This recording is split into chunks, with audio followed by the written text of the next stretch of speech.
High guys, good morning. Welcome back to my channel Manasi's passion. আশা করছি তোমরা সবাই ভালো আছো, সুস্থ আছো। আমিও অনেক ভালো আছি। সকাল 6টা থেকে আমি আমার পড়ার ব্লগটা আজকে শুরু করছি। তো সকালবেলা তোমরা সবাই জানো আমি ইংলিশটা পড়তে বেশি পছন্দ করি। তো আজকে আমি ইংলিশের ন্যারেশন চেঞ্জ পড়ছি। আমি কিন্তু সকাল 8:30 প্রায় 9টা অবধি ইংলিশটা পড়তে থাকি। তারপর কিন্তু আমি চা খেতে যাই। মাঝখানে সকালবেলা আমি একটু ছোলা টোলা ভিজিয়ে রাখি, সেগুলোই একটু খেয়ে নিই। তো এইভাবে আমার কিন্তু সকালবেলায় ইংলিশ পড়াটা কমপ্লিট হয়ে যায়। তো ন্যারেশন চেঞ্জটা আমি তোমাদেরকে ভিডিওতে দেখিয়ে দিলাম কতটা অবধি পড়েছি। তো অনেক রকমের ভাগ থাকে ন্যারেশন চেঞ্জে, সেগুলো বুঝে বুঝে পড়তেও সময় লাগে, আর সেগুলোকে বারবার প্র্যাকটিস করতে হয়। আমার যে বইটা আছে পিসি দাসের একটা বই আছে, তো সেই বইটা থেকে আমি কিন্তু প্র্যাকটিস করি ন্যারেশন চেঞ্জটা। তো আমার তো ইংলিশটা কঠিন লাগে, তোমরা সবাই জানো। আর দেখো এদিকে আমি চা করে নিচ্ছি। চাটা খেয়ে ফ্রেশ হয়ে তারপর কিন্তু সংসারে কাজ শুরু করব। তো আমার সকালবেলাটা এরকমই শুরু হয়। তোমাদের কেমন শুরু হয় সেগুলো অবশ্যই জানাবে। তোমাদের দেখছি আমার ব্লগগুলো দেখতে খুব ভালো লাগছে, অনেক মোটিভেটেড পাচ্ছ তোমরা। তো আমারও খুব খুশি হচ্ছে তোমাদের কমেন্ট দেখে। এটা কিন্তু আমার শ্বশুরবাড়ির ভিডিও। চাটা খাওয়ার পরে ভাবলাম একটু ঘরটরগুলো গুছিয়ে নিই, তারপরে হচ্ছে কিছু কাজ আছে সেগুলো করে আমি একদম স্নান করতে যাব। তো এটা শ্বশুরবাড়ির ব্লগ। এখন আমি আছি বাপের বাড়িতে, সেখানে ভয়েস রেকর্ডিংও করছি। তো একটা ভিডিও বানানোই ছিল, সেজন্য তোমাদেরকে শেয়ার করে দিলাম। এটা ভেবো না বাপের বাড়িতে এসে পড়াশোনা করছি না। আমি কিন্তু ব্যাগে ভর্তি করে বই এনেছি, তোমাদেরকে আগের দিন ভিডিওতে দেখিয়েছি। তো বাপের বাড়িতে একটু তো মানে কুড়েমি করতেই মানে হয় আর কি। মা যেহেতু আছে, বৌদি আছে, তো কাজ সেরকম করতে হয় না। তো সেই জন্য আর কি এখানে এসে আমি একদমই অলস হয়ে যাই। কিন্তু আমার পড়াটা ঠিকঠাক আমি যেরকম সময় পড়ি, সারাদিন 8 ঘন্টা থেকে 9 ঘন্টা, আমি সেটা কিন্তু পড়া সবসময় চেষ্টা করি। আমি বাপের বাড়ি থাকি, শ্বশুর বাড়ি থাকি বা যার বাড়িতে থাকি, আমার সঙ্গে সবসময় বইটা থাকেই। এদিকে দেখো বেসিনগুলো পুরো কি কালো মতো নোংরা হয়ে গেছে। আর আমাদের বাড়িতে সবাই একটু পান টান খায় আর থুতুগুলো এখানে ফেলে, আর সেই জন্য আর কি এটা আরও বেশি কেমন লাল লাল হয়ে যায়। তো সেই জন্য আমি ভাবলাম যে এটাকে আগে পরিষ্কার করে নিই। কিন্তু সাবান দিয়ে ঘষে দেখলাম পাথরটা একদমই পরিষ্কার হচ্ছে না। দেখো সাদা পাথর চকচক না করলে কি ভালো লাগে? তো আমার তো পছন্দ নয়, মানে চকচক করবে সেরকমই আমার ভালো লাগে। তো তারপর নিয়ে এলাম হারপিক দিয়ে ঘষে ঘষে ভালোই পরিষ্কার হয়ে গেছে। আমি পুরো ভিডিওটা তোমাদেরকে দেখাবো যে কেমনভাবে পরিষ্কার হলো। না হলে সাবান দিয়ে একদমই লালগুলো উঠছিল না। জানি না, পাথরে হয়তো লালগুলো উঠতেই চায় না, হারপিক দিলেই তখন দেখি উঠে গেল। তো যাই হোক, খুব ভালো লাগলো আর কি উঠে যেতে। সাদাটা পুরো পরিষ্কার হয়ে গেল, চকচক করছে। দেখো এখন আমি একদম পরিষ্কার করে স্নান টান করে নিলাম, পুজো টুজো দিয়ে দিয়েছি। দেখো পুরো ফুল, মানে মাঝে মাঝে দেখি ফুল গাছে প্রচুর ফুল হয়, আবার মাঝে মাঝে দেখি একদমই ফুল হয় না। তো প্রচুর ফুল হয়েছিল, নিয়ে এসে মোটামুটি ঠাকুরের পুজোটা করে নিয়েছি। ঠাকুর ঘরও সুন্দরভাবে গুছিয়ে দিয়েছি। এটাই আমার লাস্ট মানে বাড়িতে পুজো করার ছিল, সেদিনকেই আমি আর কি হচ্ছে পুজো টুজো করেছি। এদিকে দেখো দুপুরবেলার আমি রান্না বসিয়ে দিয়েছি। এদিকে আমার হচ্ছে মোচা আর চপ হবে, বেসন দিয়ে মোচার বড়া মতন করব আর কি। তো এই জন্য আমি আমার এক ছোট ফ্রাইং প্যানটা বসিয়ে দিয়েছি। মোচাটা কেটে তারপরে আমি বেসন টেসন মাখিয়ে নিচ্ছি। এতে একটু পেঁয়াজ, তারপরে লঙ্কা গুঁড়ো, এগুলো আর কি যেগুলো পরে আর কি সব দিয়ে মাখিয়ে টাখিয়ে নিয়ে এবার এগুলোকে ভালো করে তেল দিয়ে ভেজে নেব। তো মোচার চপ হবে, আবার আজকে অনেক রকমের তরকারি হবে, সেগুলো তোমাদের সাথে শেয়ার করব। মানে আজকে বলতেই পারো যে পুরো সারা দিন শুধু রান্না করতেই চলে গেছে আমার সকাল থেকে। তো মোচার এই বড়াগুলো ভাজতে ভাজতে আর কি আবার মাছ এলো, মাছের ডিম এসেছিল। তো মাছের ডিম আসতে এসে মাছের ডিমেরও বড়া করেছিলাম। তো মাছের ডিম তো আর ফ্রিজে বেশি দিন থাকে না, সেজন্য মাছের ডিমেরও আর কি বড়া করব। এখানে মোচার বড়াটা হয়ে গেছে, এবারে মাছের ডিমের বড়াটা বসাচ্ছি। এদিকে আমার একটা ছোট ননদ আছে, সে আমার ভিডিওটা করে দিচ্ছে। তো তাকে আবার মাছের বড়া আর কি খাওয়ালাম, কেমন হয়েছে দেখো, একটু নুন হয়েছে কিনা। নুনটা ঠিক মতন টেস্ট করতে পারি না, তো এতে আর আমার মানে নুনের মাত্রা অনেক সময় বেশি হয়ে যায়, কম হয়ে যায়। তো সেই জন্য আমার ননদকে বসিয়ে রেখেছি যে না, বসে এখানে আমার এটা টেস্ট করে যাও, নুন যদি না হয়। তো যাই হোক, এইভাবে আর কি মারি সারাদিন সবার সাথে। এদিকে দেখো চুনো মাছ এসছে, চুনো মাছের আর কি ঝাল দেওয়া মতন হবে। তো এদিকে আর একটা কড়া বসিয়ে দিয়েছি, ওদিকে ওটা ভাজা হোক, যাতে তাড়াতাড়ি রান্নাগুলো গরমের মধ্যে ভালো লাগে না। তো এই জন্য ভাবি যে যত তাড়াতাড়ি করা সম্ভব আর কি। আর ওদিকে দেখো আমার একটা পুচকে ননদ এসছে, সে তো সারা মানে দুপুরবেলা সে তার খাওয়ার টাইম হয়ে গেছে, সে খাচ্ছে, এখন তার মা তাকে খাওয়াচ্ছে আর আমার সাথে কথা বলে মাঝে মাঝে। আমি রান্না করছি, আজকে আমার রান্না করতে করতে অনেকটা দেরি হয়ে যাচ্ছে, সেজন্য আমি আর কথা বলিনি, চলে এসেছি। আমি বলছি না না, এখন রান্না করে নিই, মাছগুলোকে এখন নুন হলুদ মাখিয়ে ভেজে ভেজে আর কি যা টক টক যাই হোক হবে। আর মাছ আছে সেগুলোকে এখনো আঁশ ছাড়ানো হয়নি আর কি, সেগুলো আবার আঁশ ছাড়াতে হবে, ফ্রিজে ঢুকাতে হবে, নাহলে তো আবার গন্ধ হয়ে যাবে। তো সেই এই অনুযায়ী আর কি মানে এরকমই জীবনটাকে স্ট্রাগেলের মধ্যে দিয়ে যাচ্ছে। ছোটবেলা থেকে আমার সত্যি খুবই স্ট্রাগেল করে আমি বড় হয়েছি, পড়াশোনার ক্ষেত্রে বলো, কলেজ, সব কিছুই আমার খুব স্ট্রাগলিং ছিল। তো এখনও লাইফে মানে সেটাই আছে আর কি, সেরকমই জীবনের যদি কঠিন পরিশ্রম করতে পারো জীবনে, তাহলে কিন্তু মানে নিজে দাঁড়াতে পারবে আর কি। তোমাদেরকে বারবার আমি একটা কথাই মানে এরকমভাবে বলে যাই, মানে পরিশ্রম করো, পরিশ্রমের মানে ফল তুমি একদিন না একদিন পাবে, কিন্তু আশা করে যে এটা আশা করে আমি পড়ছি সেরকম নয়। অনেকে জিজ্ঞাসা করছো কিসের জন্য আমি পড়ছিলাম, তো আমি কিন্তু এখন পিএসসি ক্লার্কের জন্য মোটামুটি পড়ছি। তো এখন নতুন কোনো ফর্ম ফিল আপও করিনি, আর তোমরা কিছু খবর টবর পেলে আমাকেও জানিও। তো সেখান থেকে আমি পিএসসি ক্লার্কের এখন প্রিপারেশন নিচ্ছি, কিন্তু আমার সাবজেক্টটাও আমি সেই অনুযায়ী পড়ি। দেখো সব বড়া হয়ে গেছে, মাছ ভাজাও হয়ে গেছে, এবারে কিন্তু চুনো মাছের ঝাল দেওয়ার মতন সেটাও প্রায় কমপ্লিট। তারপর হচ্ছে মাছের তরকারিটা বসিয়ে দেবো, ব্যাস কাজ শেষ। এই রান্না করতে করতে কিন্তু অনেকটা টাইম লেগে যায়, 4-5টা তরকারি। তো এদিকে দেখো মাছের টক আমি বসিয়ে দিয়েছি, আমটা সেদ্ধ হবে সেজন্য টাইম লাগছে। এদিকে দেখো টকটাও কমপ্লিট হয়ে গেছে। আর আমার টকে আমি চিনি মানে মিষ্টি দিই না, এই জন্য আলাদা করে বের করে রেখেছি দেখো। আর আমাদের বাড়িতে সবাই মিষ্টি খায় আর কি টকে, এই জন্য সবার জন্য একটু মিষ্টি দিয়ে বের করে রাখি, আর আমারটা মিষ্টি ছাড়া আমি খাই। তো যাই হোক, এইভাবে রান্না করা শেষে আমি যেহেতু রান্নাঘরটা সব মুছে টুছে তারপরে গ্যাস ট্যাস সব মুছবো, তারপর রান্না যত বাসন টাসন আছে সেগুলো সব মাজবো, রান্নাঘর পরিষ্কার করব, এগুলো যেগুলো আর কি প্রতিদিনের কাজ সেগুলো সব করব। তারপরে নিজেকে সময় দেব, নিজের পড়াশোনার ক্ষেত্রে সময় দেব। সংসারে কাজ তো সবারই থাকে, সবাইকে সামলাতে হয়। আমি জানি তোমাদেরও সেম আমার মতোই, তোমাদের কমেন্ট দেখলেই আমি বুঝতে পারি। অনেকে যে তোমরা আমাকে এতটা সাপোর্ট করেছো, আমার জন্য এতটা ভেবেছো, আমি খুব মানে খুশি হয়েছি। আর অনেকে বলছিলে যে প্রতিদিন ব্লগ দেওয়ার কথা, তো প্রতিদিন ব্লগ তো আমি দিতে পারি না, আমি চেষ্টা করি একদিন ছাড়া একদিন ব্লগ দেওয়ার। অনেক সময় সেটা সপ্তাহে হয়ে ওঠে না, আবার মানে সত্যি আমার ভিডিও করা থাকে কিন্তু আমি না এডিট করে উঠতে পারি না।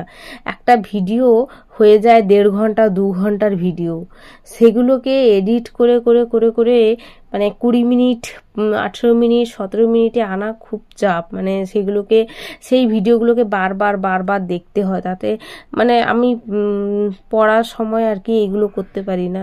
অফ টাইমে ভাবি এডিট করে রাখবো যাতে আমার পড়াটা হ্যাম্পার না হয়। তো যাই হোক, এইভাবেই চলছে। আমি সকালবেলা 6টা থেকে 8:30 পর্যন্ত পড়ে নিয়েছিলাম, 2.5 ঘন্টা ইংলিশ। তারপর এখন দুপুরবেলা সমস্ত কাজ টাজ করার পরে, খাওয়া দাওয়ার পরে 3টা থেকে আমি জিকে পড়বো ভেবেছি। তো আজকে হচ্ছে প্রায় 2:30টার দিকে আমরা খেতে বসেছি, এত দেরি হয়ে গেছে এতগুলো রান্না করতে করতে। তো খাওয়া দাওয়া শেষ করে 3টা থেকে আমি জিকেটা আজকে পড়বো। তো এইভাবে নিজের জীবনটাকে গোছাও, যেটা কোনো কিছু তো রুটিনের সাথে করা সম্ভব নয়, তবুও চেষ্টা করবে করার আর কি, যেখান দিয়ে হোক সময় বের করে মোটামুটি 8 থেকে 8.5-9 ঘন্টা করে পড়ার। না হলে কিন্তু তুমি কোনো কম্পিটিটিভ এক্সামে তো মানে ভালো রেজাল্ট করতে পারবে না। সবাই তো পরীক্ষা দেয়, কজন চাকরি পায় বলো তো? সবাই অনেকেই পরীক্ষা দেয় লাখ লাখ, যারা পড়াশোনা করে কঠিন পরিশ্রম করে তারা কিন্তু চাকরিটা পায়। তো দেখো আমি ভাবলাম আমার কাজ শেষ হয়ে গেছে, কিন্তু আমার কাজ শেষ হয়নি, এখন বোতলে জল ভরা বাকি। তো সেই জল টলগুলো ভরে নিচ্ছি। সারাদিনে 2 বা 3 বার করে বোতলগুলোতে জল ভরতে হয়, কারণ এখন যা গরম পড়েছে। তো জল তো জীবন। খাওয়া দাওয়ার পরে আমি বসে গেলাম একদম জিকে পড়তে, এখন মন দিয়ে এখন জিকে পড়বো।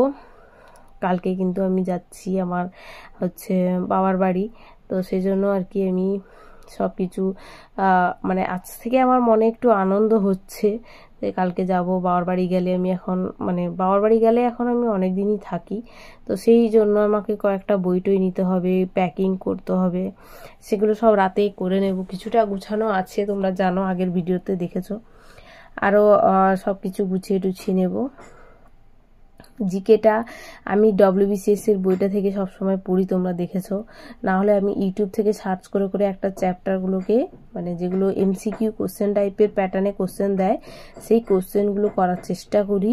কারণ কি যে ওই কোশ্চেনগুলোতে না অনেক অ্যান্সার আমি পারি না, সেগুলো আর কি দেখে নিলে ভিডিওটা অনেকটা মাথায় থেকে যায়। তো বারবার ওই ভিডিওগুলো দেখবে জিনিসটা পরীক্ষা যখন কোশ্চেনে আসবে তখন ঠিক মনে পড়ে যায়। তো এই জন্য MCQ প্র্যাকটিস করা দরকার বই পড়ার সঙ্গে সঙ্গে। যেসব ইউটিউব চ্যানেল থেকে MCQগুলো করায় সেসব ইউটিউব চ্যানেলগুলোকে সাবস্ক্রাইব করে রাখবে, দিয়ে সেখান থেকে দেখবে। আমাকে বলতে হবে না কোন চ্যানেল, তোমরা দেখলেই বুঝে যাবে কোন চ্যানেলটা ভালো। 2-4টে ভিডিও দেখার পরে তোমরা নিজেরাই বুঝে যাবে কোন চ্যানেলটা ভালো। তো এইভাবে আমার জিকে পড়া হলো। দেখো আমি জিকের মধ্যে কিন্তু আজকে পড়েছি ফিজিক্যাল সায়েন্স। তো এগুলো কিন্তু খুবই কঠিন, বা আমার তো পড়ার চর্চার মধ্যে এগুলো নেই। অবশ্যই এগুলো আমার সেই মাধ্যমিক লেভেলে কবে পড়েছি তার ঠিক নেই। তো যদিও পড়তে পড়তে না অনেক জিনিস মনে পড়ে যাচ্ছিল, সেই মাধ্যমিকের কথা মনে পড়ে যাচ্ছিল, মাধ্যমিকের অনেক পড়া এখানে আছে, এগুলো মনে পড়ছিল, খুব ভালো লাগছিল আর কি পড়তে।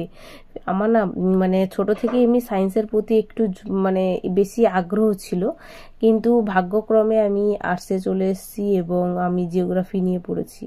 তো যাই হোক, যা হয়ে গেছে সেটা তো আর পাল্টানো যাবে না। কিন্তু আমার সায়েন্সের প্রতি একটা দুর্বলতা আছে, আমার খুব ভালো লাগে পড়তে আর কি। সায়েন্স বা ম্যাথ করতে, এগুলো করতে আমার খুব ভালো লাগে, ভিতর থেকে ভালো লাগে। যে আমি সামনে থেকে বলছি সেই রকম নয়, আমার জিনিসগুলো ভিতর থেকে পড়তে খুব ভালো লাগে। ফিজিক্যাল সায়েন্স, লাইফ সায়েন্স, এগুলো কেন বলো তো, এগুলো বোঝার জিনিস থাকে আর কি। ম্যাথ যেরকম কিছু জিনিস তুমি যদি 2-4টা সূত্র ভালো করে বুঝতে পারো, তাহলে তোমার কাছে কোনো ম্যাথই আটকাবে না। এই জিনিসগুলো আমার খুব ভালো লাগে, এই জন্য আমার ম্যাথ করতে এত ভালো লাগে। সব সাবজেক্টের থেকে আমার ম্যাথ, আমার যেগুলো মুখস্থ করতে হয় না সেগুলো আমার একদম ভালো লাগে না। মুখস্থ যেগুলো করতে হয়, কোনো ডেটা ফেটা থাকলে আমার খুব ভালো লাগে পড়তে, যে কোনো টেবিল করে পড়া, কোনো পয়েন্ট করে পড়া। এই জন্য ভূগোলটা আমার ভালো লাগে, কারণ ভূগোলে সমস্ত কিছু ম্যাপ দিয়ে পড়তে হয়, সব কিছু ছোট ছোট পয়েন্ট আকারে পড়তে হয়, এজন্যই। আর ইতিহাসটা আমার সব থেকে বেশি কঠিন লাগে, কারণ ইতিহাসে ওই গল্পের মতো আমি সব সময় ভুলে যাই। আগেকার কি হয়েছিল, কে রাজা ছিল, কে লাস্ট রাজা ছিল, কে কি জয় করেছিল, আমার মাথায় পুরো ঘেটে হয়ে যায়। এই জন্য ইতিহাসটাকে আমি বারবার একই জিনিস প্র্যাকটিস করতে থাকি। তো দেখো এইভাবে পড়তে পড়তে 6টা অবধি পড়েছি, 3টে থেকে। এবার একটু আমি হাঁটতে যাব। গেছিলাম, সেখান থেকে এই যে আর একটা গন্ধরাজ ফুল তুলে এনেছি। এটা আমাদের বাড়ি ফুল না, আমাদের পাশের বাড়ি। তো কি দারুণ গন্ধ আমার। দেখো গ্লাসের মধ্যে একটু কালকে যেগুলো এনেছিলাম আর কি, এই যে একটু লাল লাল হয়ে এসছে, এটার মধ্যে এটাও রেখে দেবো আর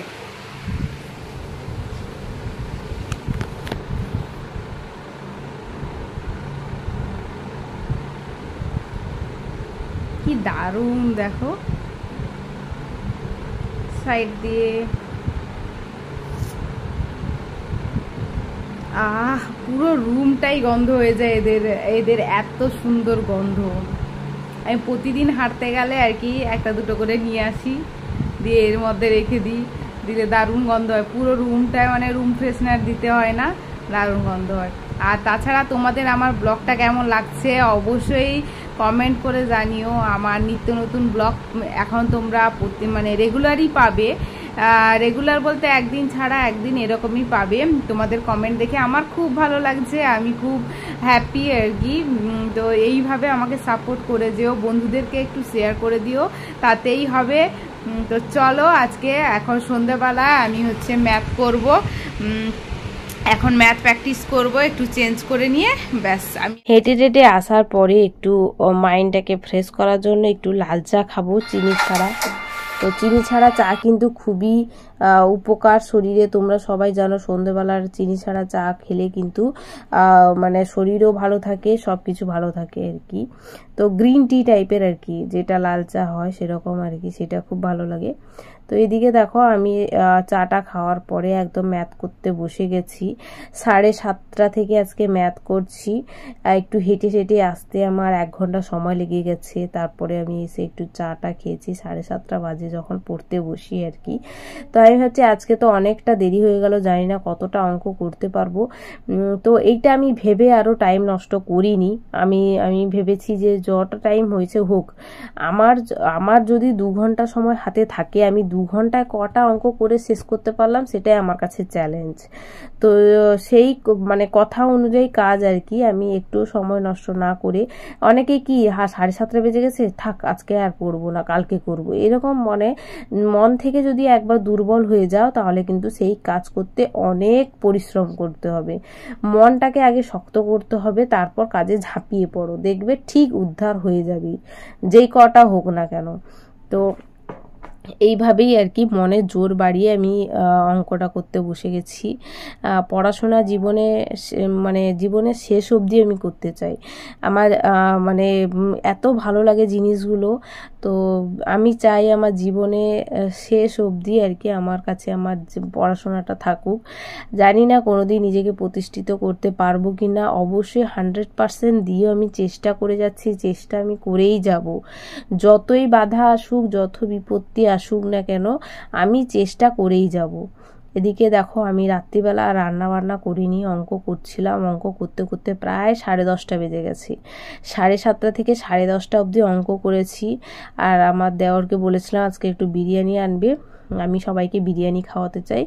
তো বাড়ির কেউ নেই, আমার হাজব্যান্ডও নেই, আমার দেওর আর শাশুড়ি আর আমি 3 জনে 3 প্লেট বিরিয়ানি আনতে বলেছিলাম। আজকে না বৃষ্টি হচ্ছিল, তো সেজন্য খুব বিরিয়ানি খেতে ইচ্ছা করছিল আমার। তো সেই জন্য আমি বললাম যে আমি সবাইকে বিরিয়ানি খাওয়াবো, আজকে বিরিয়ানি নিয়ে আসো, আমার খুব খেতে ইচ্ছা করছে। তো দেখো সে হচ্ছে নন্দীগ্রামের একটা রেস্টুরেন্ট থেকে নিয়ে এসছে, আমাদেরকে আবার বলছে কি দারুণ বানায় দোকানটা। তো আমি এই জন্য তোমাদেরকে শেয়ার করে দিলাম, অনেকের হয়তো চেনাশোনা হতেও পারে। তো দারুণ, সত্যি দারুণ করেছিল বিরিয়ানিটা। অনেকে কি হয় আতর টাতরগুলো একটু বেশি দিয়ে দেয়, ওই আতরের গন্ধ অনেক সময় অনেকে সহ্য করতে পারে না। তো যাই হোক এটা পুরো একদম ঠিকঠাক ছিল, দারুণ ছিল বিরিয়ানিটা। আমি পুরো 1 প্লেট খেয়ে নিয়েছি। অন্য জিনিস হলে হয়তো আমি এতটা খেতে পারতাম না, বিরিয়ানি বলেই আমি কিন্তু খেতে পেরেছি। আর রাতে রান্না ছিল না, সেজন্য অনেকটা টাইম পেয়েছি পড়ার জন্য। প্রায় আজকে 8.5 ঘন্টা মতো পড়েছি, কারণ 3 ঘন্টা আমি ম্যাথ করেছি, 3 ঘন্টা জিকে পড়েছি, আর 2.5 ঘন্টা আমি ইংলিশ পড়েছি। সারাদিনের রুটিন তোমাদের সাথে আমি শেয়ার করে দিলাম কতক্ষণ পড়েছি। অনেকে আমার থেকে হয়তো বেশি পড়াশোনা করো, সত্যি যাদের ঘরের কাজ কম, সত্যি তারা আমার থেকে অনেক বেশি পড়াশোনা করো, তাদেরকে অনেক বেস্ট উইশেস থাকলো। তোমরা আরও প্রতিষ্ঠিত হও, আরও সফল হও, আরও কঠিন পরিশ্রম করো। আমাকেও তোমরা আশীর্বাদ করো, ঠাকুরের কাছে কামনা করো আমিও যেন নিজে সাকসেস হতে পারি। আজকের মতো ভিডিওটা এখানে শেষ করছি। Tata bye bye, stay tune for next blog.